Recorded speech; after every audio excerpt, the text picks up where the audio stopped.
It was another stormy and sleepless night for Coastal Bend neighbors. And things didn't get much better in the light of day.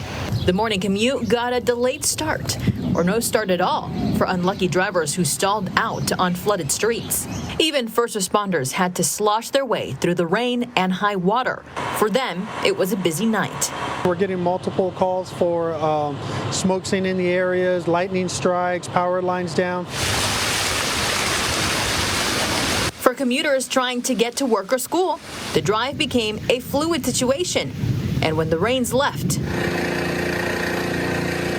it was time for mopping up and preparing for what the night might bring. Kris News in your neighborhood starts right now.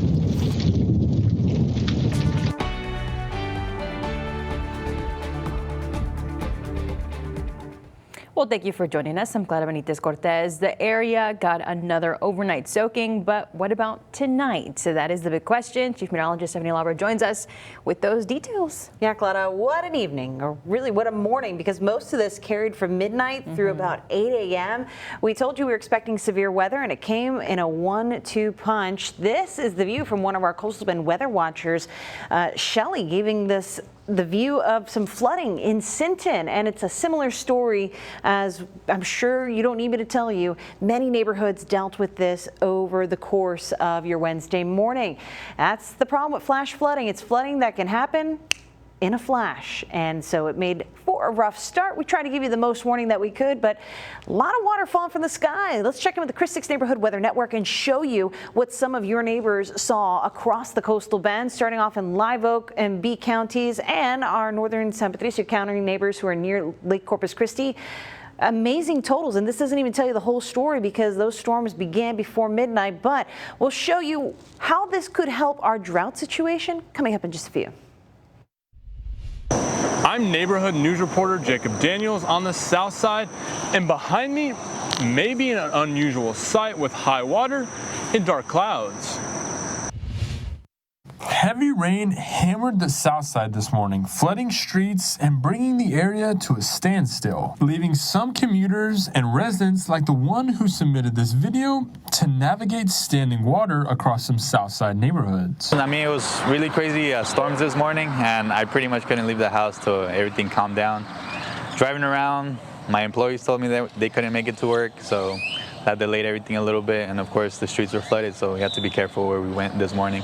Oso Creek tells the full story. It hit moderate flood stage at 20.6 feet and was expected to peak at 24.6, just 0.4 feet shy of major flood stage. That's when I went out to speak with neighbors in the Yorktown area to see if they had noticed this climb. I've never seen it come up to over the little bridge there.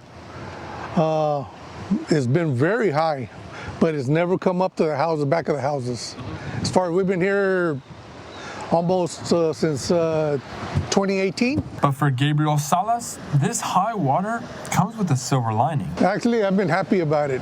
We've been having storm after storm after storm, and kind of been keeping checking Corpus Christi levels, and it seems like the percentage keeps coming up. So kind of a blessing. And after years of historic drought, Salas says he'll take all he can get. It's just that hoping we get a thunderstorm every other week. We'll take it, you know, from here to Choke Canyon and back. The Oso Creek flooding will recede this weekend, but for neighbors, this high water is a welcome sight. Reporting in the south side, Jacob Daniels, Kris 6 News.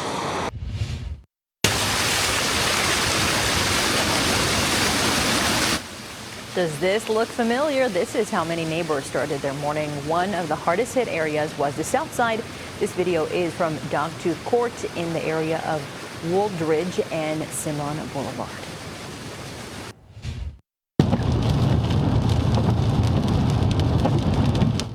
Well, two things were a must if you were on SPID: good windshield wipers and slower speed. SPID didn't have any flooding issues, but the roads were pretty slick. And some trees were no match for high winds brought by last night's storms. Trees were torn out of the ground, roots and all. And it wasn't just one tree. Several streets in the Molina neighborhood were littered with downed trees, piles of branches, and other debris left behind by the storm. And as you can imagine, strong wind gusts left a lot of area residents in the dark. AEP Texas says outages peaked at nearly 20,000 calls early this morning. By mid-morning, that number had dropped to just over 14,000. AEP Texas asked customers to be patient. Crews will continue working until all customers have their power restored. Rain may be welcome across South Texas, but for some San Patricio County neighbors, it could cause big troubles. I'm Stephanie Molina in St. Paul, where one homeowner says bad drainage is leaving her property flooded. There's supposed to be a ditch here, but it's covered and it flows back into the land, so it's not ever going to come out unless we pump it out. That is the situation St. Paul resident Kris Godinez has been dealing with since the rainy weather began last week. And then as soon as it starts going down, then it's going to stay in the ditch.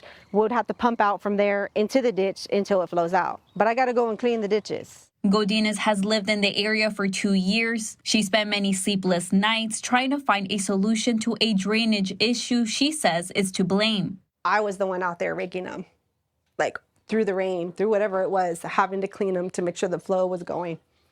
And it shouldn't be me doing that. After Wednesday morning's rain, the water was so high we had to ride in her truck to be able to go onto her property. And as you can see, this is how flooded her property is. To give you perspective, I'm 5'4", and this is where the water reaches me. I reached out to San Patricio County Commissioner Precinct 3, Ruben Gonzalez. He told me they take all calls seriously. Like the drainage district's been out there this year. They've been cutting and opening up waterways. We've got some big grants that we've got for the county that we're also going to be opening up some other areas and making sure that the drainage is flowing properly. He also explained this is also a TxDOT issue. Godinez just wants a solution. And nobody knows what you're going through unless you're dealing with it as well. It's been tough. It's been hard. San Patricio County Drainage says they will come out to the property once again with other officials once the water goes down. They will assess what can be done. In St. Paul, I'm Stephanie Molina, Kris 6 News. Stephanie, thank you.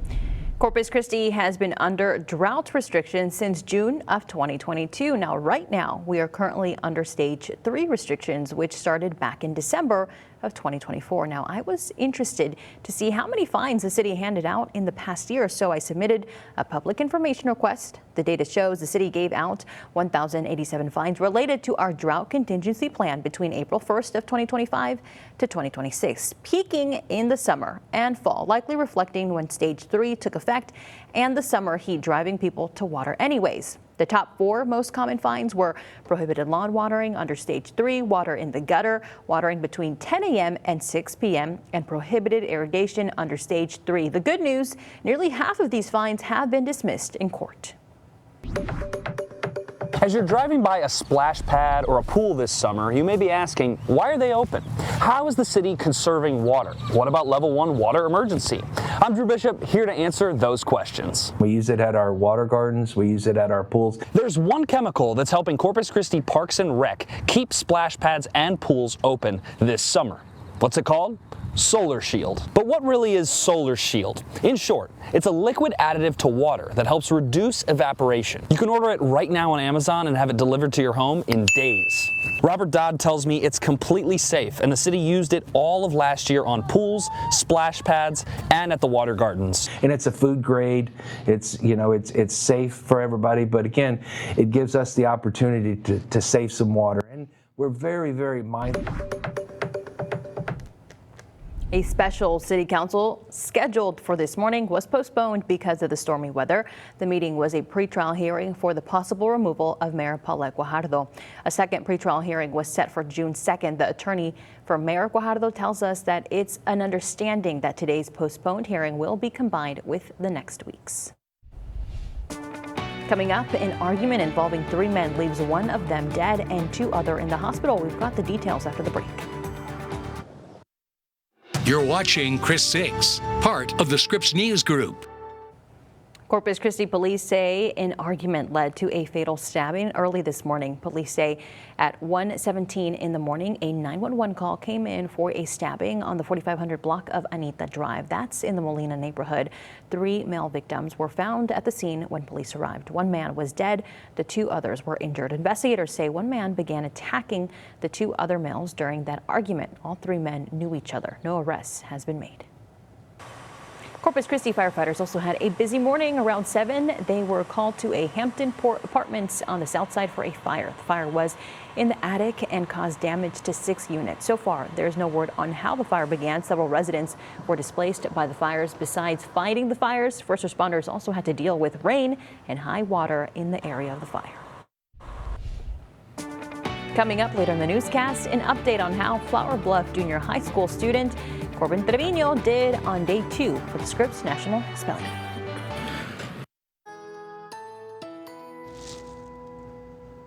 Alrighty, hey there, happy Wednesday. It is still Wednesday. We have been talking weather for what seems like an eternity with this morning's storms, the impacts throughout the late morning hours, and this afternoon we're still dealing with some gloomy skies out there. But hey, you know what?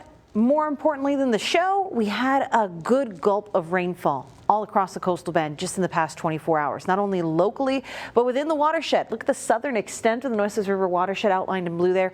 The bright colors, the yellows, oranges, reds, that tells us we had several inches of rainfall in the most crucial places, and locally as well. Unfortunately, did lead to some flooding, but a lot of this centered right by where Lake Corpus Christi is, and that's where we've seen some very big improvements there. So while this rainfall won't be reflected in tomorrow's drought monitor update, all that rainfall from last week will, and I'm expecting some very good improvement with tomorrow's update, and the following Thursday will likely have some improvements too, with what we're seeing right here on this map. But we're already seeing the fruit of this labor with our current lake levels that I'll show you in a moment. How much rain fell though?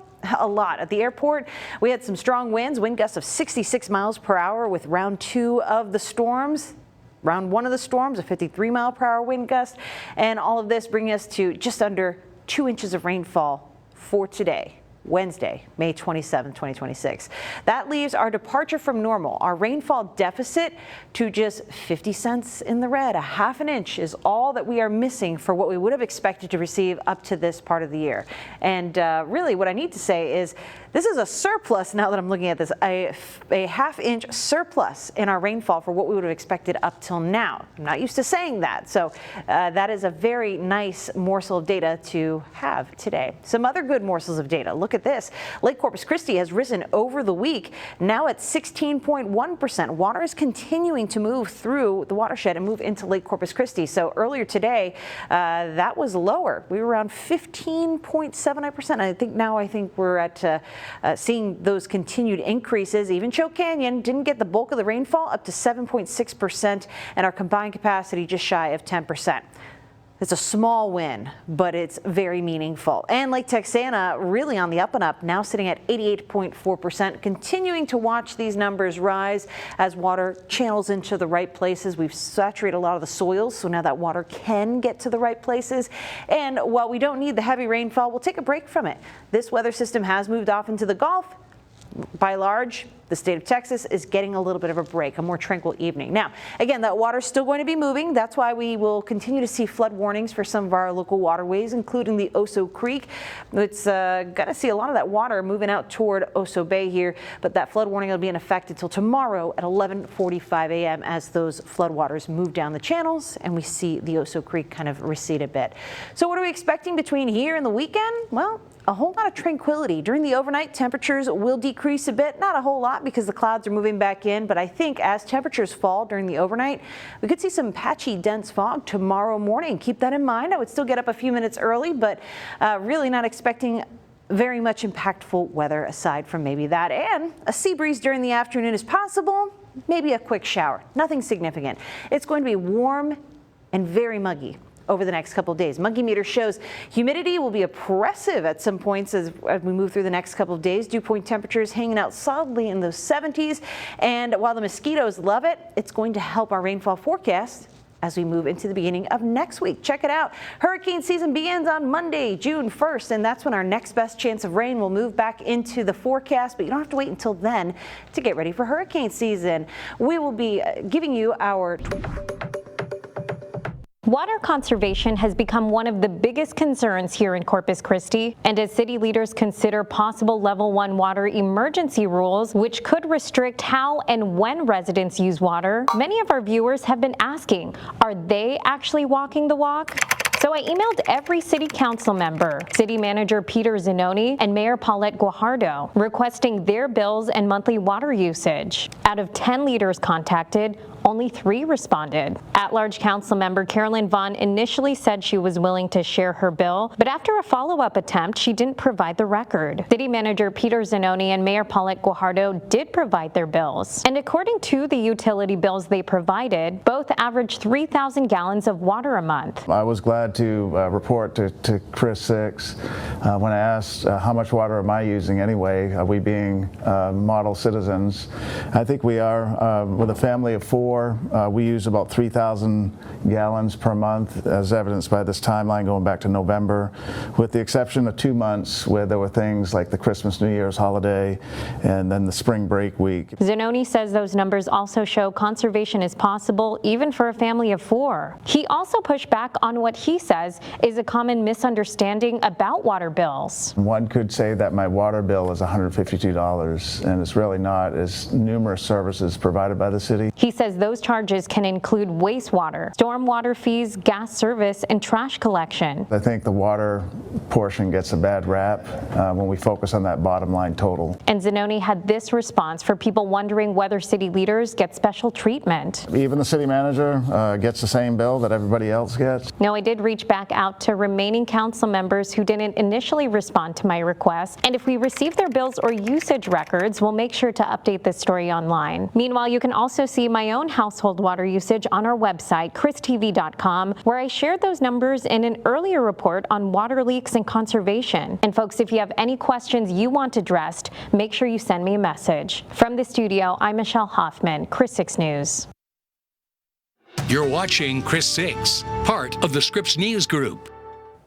The finals in the Scripps National Spelling Bee are tomorrow, but sadly, Flower Bluff junior high school student Corbin Trevino will not be on the stage. The 13-year-old was eliminated earlier today in round 6 of the competition. We are proud of Corbin and his performance at the spelling bee in the nation's capital. He finished tied for 55th place in the national tournament, but he's a champion in our eyes. Congratulations, Corbin. Very cool to see every single year someone from here, the Coastal Bend, represent up in the nation's capital. So I always look forward to seeing that. Yeah, and he's an amazing, amazing bee because I was telling you, I can't even remember the word that he had to spell. Check out our Facebook page. We've been posting little snippets of his journey there, and I'm just like, is that a word? Yeah. Here, I got out of the spelling bee because I couldn't spell mattress. And here we are, but you know. I'm much better at the clouds. So I know. So tell us about the clouds. Hey, we're going to see those breaking up a little bit tomorrow. More sunshine returns, and the mosquitoes are going to love this forecast because we're seeing 90s, lots of humidity and sunshine. So do your best to dump out any standing water. And yes, your eyes do not deceive you. We've got hurricane season starting Monday, June 1st. So we've got something special for you. Plan, Prepare, Survive will air right after Kris 6 News at 6 on Friday evening. You don't even have to change the channel. 6:30 p.m. We'll see you there. Myself and meteorologist Stephen Jones will give you everything you need to know to get ready for the season. Alrighty, very excited to see that special. You guys work very hard on it. Yes, thank you. We hope it'll be helpful. Everybody, thank you so much for watching. We'll see you here tonight at 10. Bye.